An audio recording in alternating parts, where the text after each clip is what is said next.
नमस्कार मित्रांनो, मी doctor Ganesh Ingole, psychiatrist, de addiction आणि सेक्शुअल डिसऑर्डर स्पेशलिस्ट.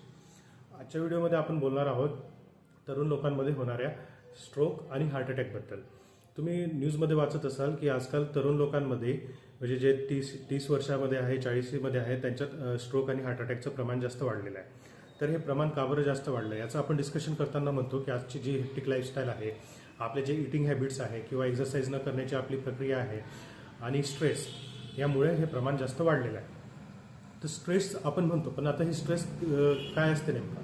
तर हे स्ट्रेस म्हणजे जे आपल्या इंटरपर्सनल रिलेशन्सचे जे प्रॉब्लेम्स असतात, जे वर्कप्लेसवर आपल्याला प्रॉब्लेम होतात, त्यामुळे आपल्या मनात जे दुःखाची भावना, जी अँझायटी वाढते, त्यामुळे आपल्याला जी घबराट होते किंवा काही आपल्याला भीती वाटते, असंच प्रकारचं जे स्ट्रेस असते त्यामुळे शरीरात कॅटेकोलामाइन्स रिलीज होतात. कॅटेकोलामाइन्स म्हणजे एक प्रकारचं स्टिरॉइड असते आणि हे स्टिरॉइडचं काम असते शरीरातलं जे खराब कोलेस्ट्रॉल आहे ते वाढवणं आणि जे चांगलं कोलेस्ट्रॉल आहे ते कमी करणं. त्यामुळे हे जे कोलेस्ट्रॉल वाढते ते तुमच्या धमन्यांमध्ये जाऊन चिपकते आणि साध्या भाषेत बोलायचं तर त्यामुळे हार्ट अटॅक येतो आणि स्ट्रोक येतो.